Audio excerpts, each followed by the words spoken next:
Hello everyone, the point classes में आपका स्वागत है। आज हमारा प्राचीन भारत के इतिहास का पहला वीडियो होगा। इसमें आज हम लोग सिंधु घाटी सभ्यता तथा वैदिक काल के बारे में पढ़ेंगे। वीडियो के अंत तक बने रहिएगा।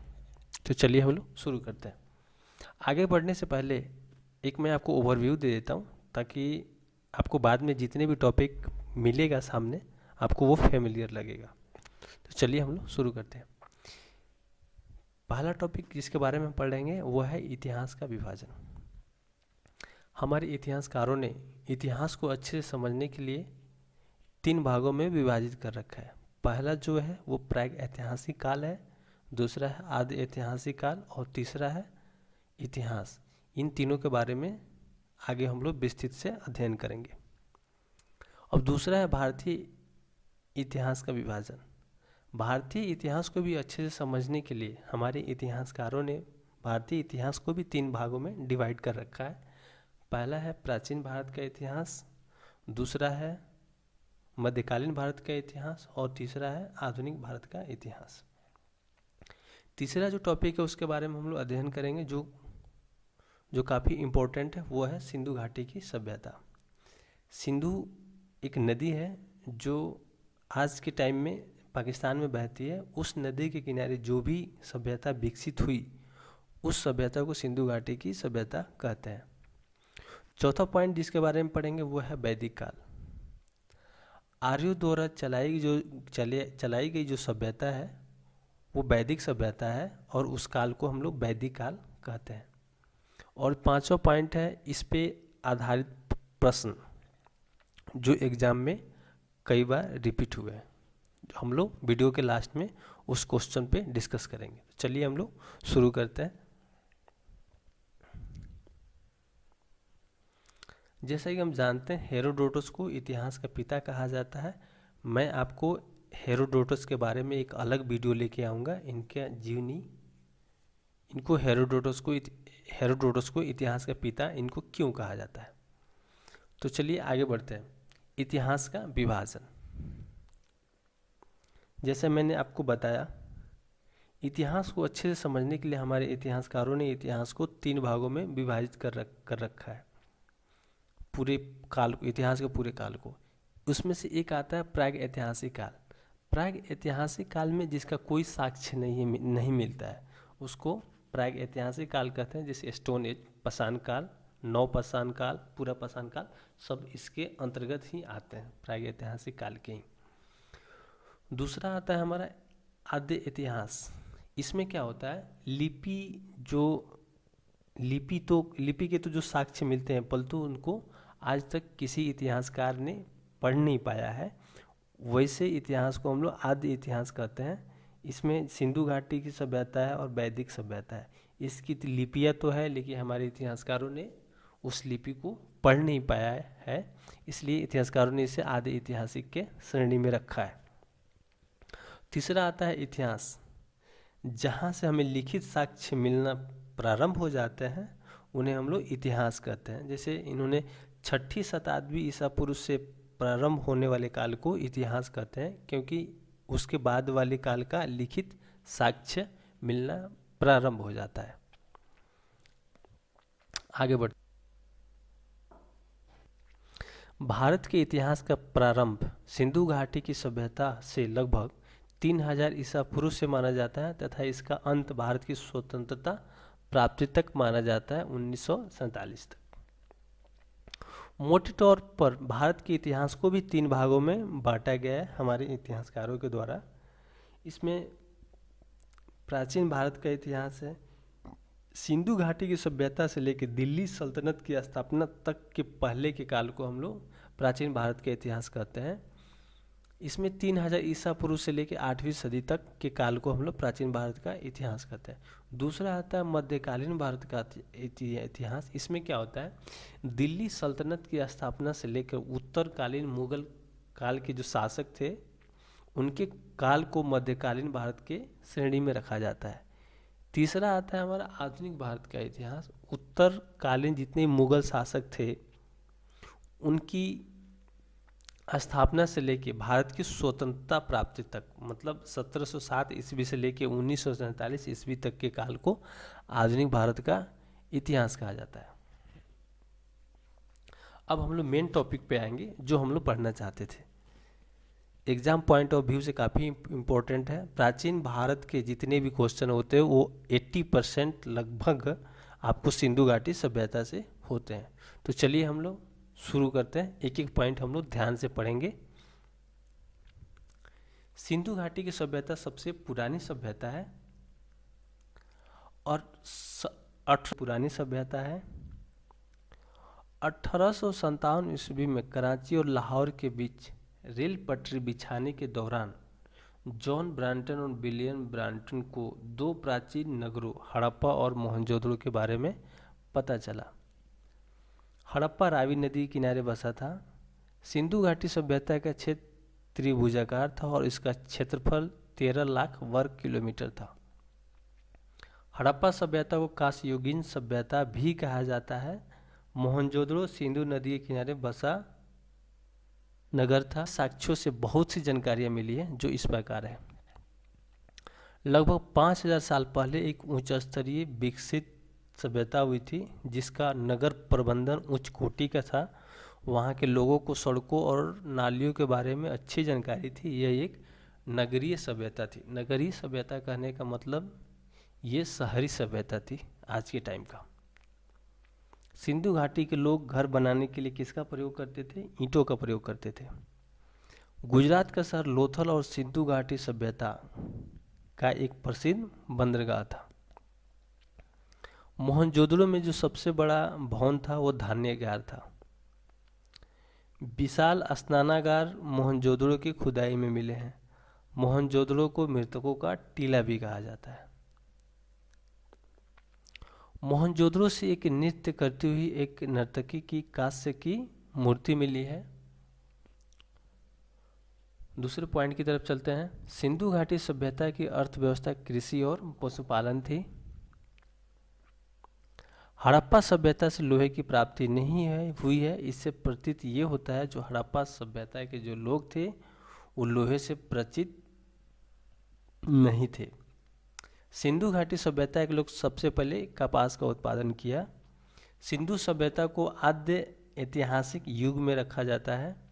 लोथल और सुटकोटदा सिंधु घाटी के बंदरगाह थे। लोथल आपको गुजरात में पड़ता है।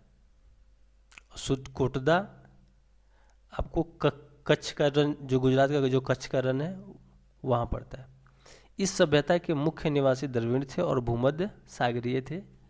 इस सभ्यता के लोगों ने नगरों या घर का जो विन्यास था वो ग्रिड पद्धति का पालन किया था। चावल की खेती का प्रमाण लोथल से मिले हैं। ये कई बार एग्जाम में क्वेश्चन पूछा हुआ है। चावल की खेती का प्रमाण कहाँ से मिले हैं? लोथल से मिले। और लोथल कहाँ पे है? गुजरात में। और लोथल से ही जो युग सावधान मिले हैं ये याद रखना आप लोग। सिंधु घाटी के लोगों का मुख्य फसल गेहूं और जौ था।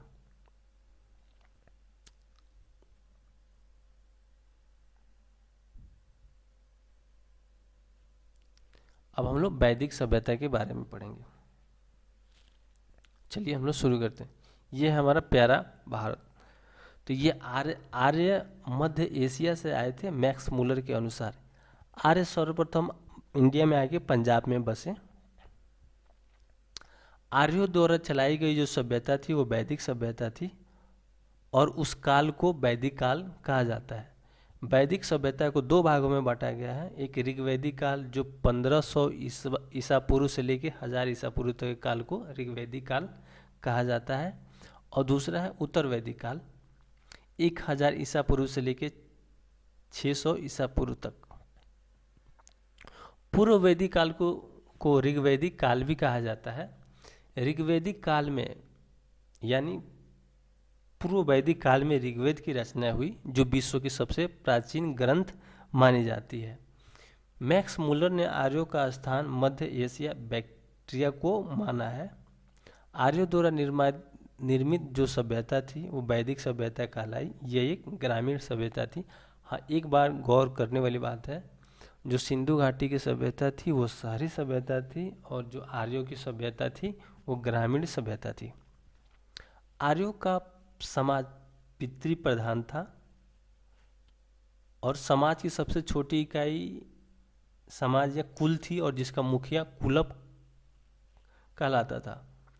10 राग युद्ध, 10 राजाओं का युद्ध पुरुषणी नदी, आज के टाइम की रावी नदी के तट पर लड़ा गया।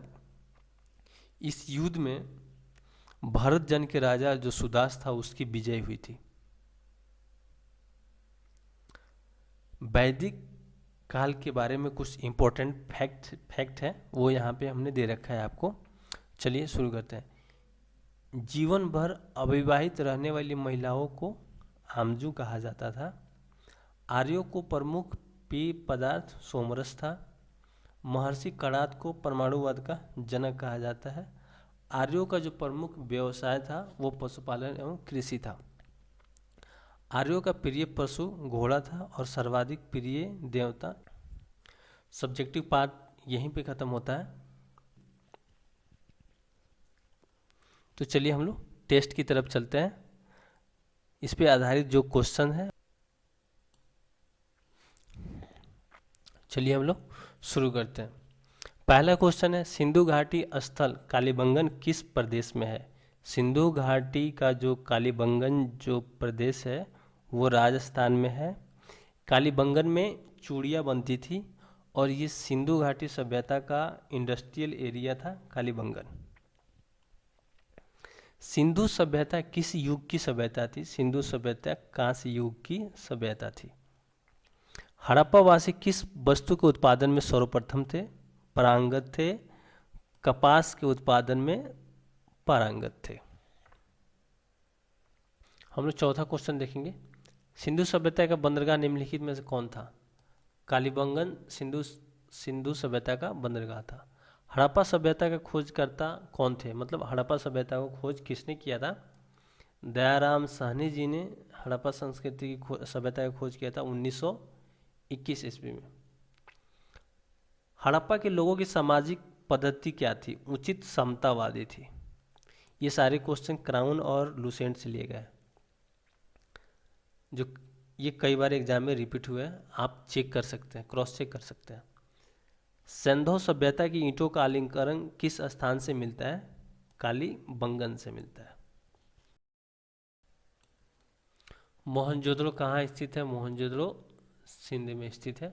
मंडा किस नदी किनारे स्थित है? मंडा चेनाब नदी किनारे स्थित है, जो जम्मू कश्मीर में है।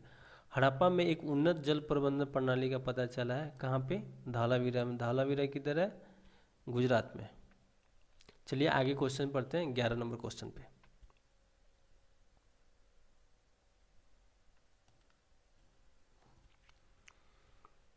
ग्यारह नंबर क्वेश्चन देखते हैं।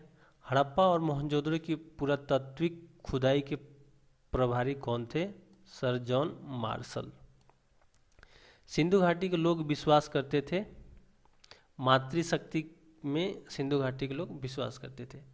निम्नलिखित में से किस स्थल से युगल सावधान संस्करण का प्रमाण मिला है? लोथल से मिला है। लोथल कहाँ पे? गुजरात में। लोथल सिंधु घाटी सभ्यता का एक बंदरगाह हुआ करता था। को ग्रीक या यूनान के लोग किस नाम से जानते थे? कपास को ग्रीक के लोग सिंडन के नाम से जानते थे। हड़प्पा के काल का के तांबे का रथ कहाँ मिला है? दैमाबाद में मिला है। दैमाबाद कहाँ पे है? दैमाबाद महाराष्ट्र में है। अहमदनगर एक जिला है, उसके पास पड़ता है एक दैमाबाद। उत्तर वैदिक काल के वेद विरोधी या ब्राह्मण विरोधी धार्मिक अध्यापकों को किस नाम से जाना जाता था? श्रमण के नाम से जाना जाता है। ये कई बार क्वेश्चन में एसएससी में पूछा हुआ है, सीजीएल में। चलिए आगे की स्लाइड में चलते। 17 नंबर क्वेश्चन देखते हैं।